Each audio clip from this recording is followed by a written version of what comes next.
Hey guys, so this morning I just happened to randomly wake up at like 4:30 and I just happened to glance at my phone and I saw there was an email that one of my wait lists for Porteau Cove had come up. Even though it had been sitting there for like an hour when I went to check, it was luckily still there.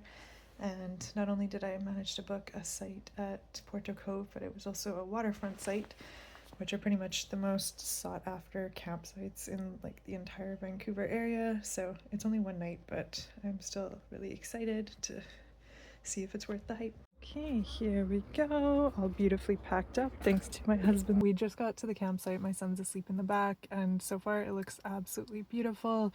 I just kind of tried to back my car in the best I could so that we have a view of the ocean from the back of it, but I'll show you what we've got so far.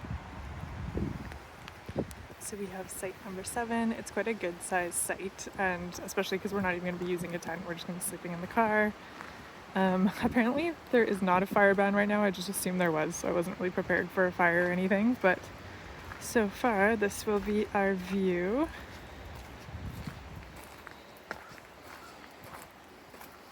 So I can't really go out of sight in my car, obviously, because my son's asleep in it right now, but I just went down to the beach. Anvil Island is right here, and I'm pretty much just going to try to unpack what I can, despite not being able to fold down the seats yet. Okay, so I managed to transfer my son to the front seat without him waking up, and I got the seats down. We don't actually have any sort of proper mattress. I just have like a twin size foam mattress, and then we brought a whole bunch of extra pillows and blankets to kind of make a nice little nest.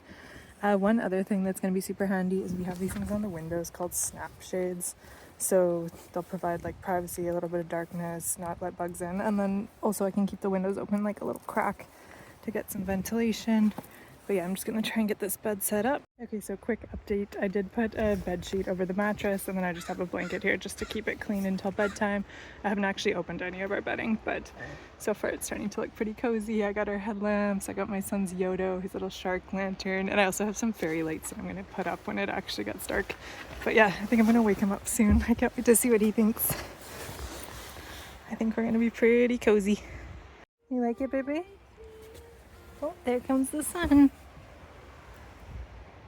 Okay, so my son loved the setup, so I'm just chopping up some veggies for dinner. I didn't want to do any actual cooking since I didn't know if my son was going to be running around like crazy, so we're just going to have some sushi bowls. I just pre-cooked some rice. It's in the cooler. I'm just chopping up some veggies. I got just some canned salmon. I was going to make actual salmon, but I just couldn't be bothered, so I'll let you know how that turns out. Okay, so we just got some sushi rice, literally just canned sockeye, veggies, hemp hearts, and sriracha mayo. I mean, it'd be nice to have a hot meal, but for a cold meal, not too shabby. We just left our site. We're gonna check out a few more. So it looks like 9 is very similar to ours. Oh, we're actually really close to the bathrooms, I guess. Site 13 looks super nice. You have a wide open view. I think that would be facing sunset too. Site number 14. Site number 17. I actually heard that this was the best site in the whole thing because you have such a wide open view facing directly towards the sunset. 18 looks pretty similar, to be honest. I would say they're both equivalent. Oh wow, these guys had a bit of a windstorm. 1 and 22 are both waterfront as well, but they definitely have kind of a smaller access point to the water. These ones, 31 and onwards. This is 33. They're all very nice waterfront sites as well. Along this long skinny road, site number 31 to 37 are all pretty prime waterfront sites. Any of them would be amazing. I think this might be a double site. I don't know. It says 37 here, but I don't see a number on this side.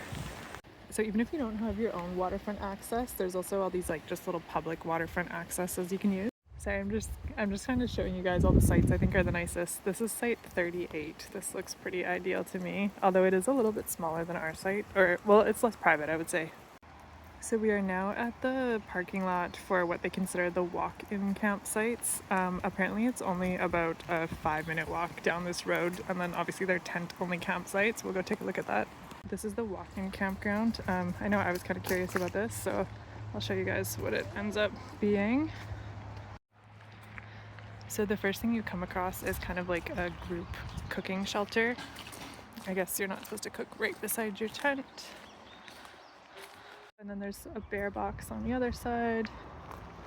Okay, so there's definitely no privacy here. You can see this is walk-in 1, walk-in 2, walk-in 3, walk-in 4, all right in this cluster.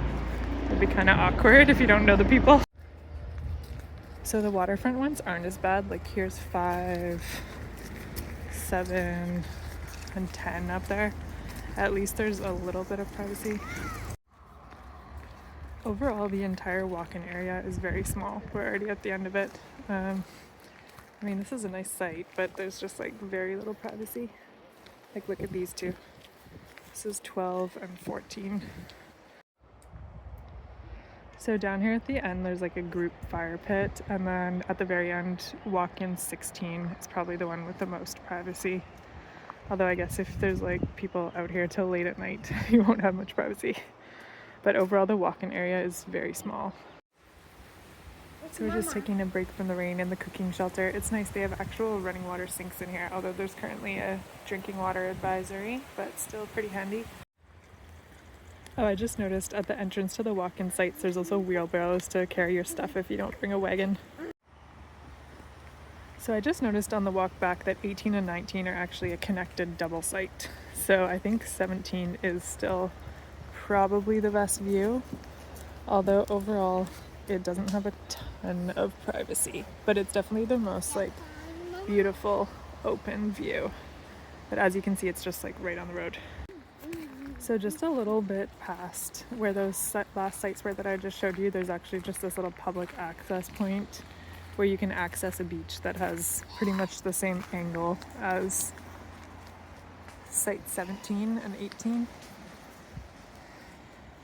So even if you don't get one of those sites, or if you prefer a more private site, you could still definitely come watch the sunset.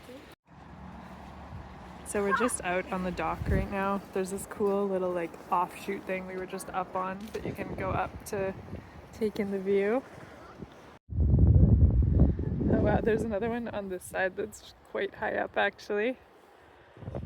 You can see how far we came up. Well, we had a nice little exploring of the campsite. Now we're just kind of starting to wind down. And overall, are we having fun? Yeah.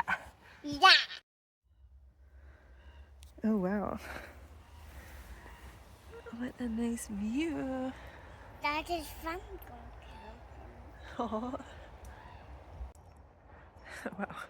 Okay, so we had a cozy night in our little nest. Woke up to a gorgeous view.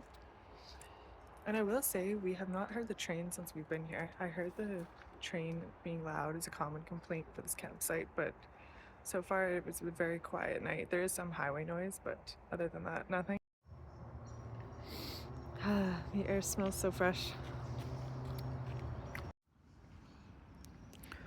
Just having a nice little blueberry muffin picnic on the beach.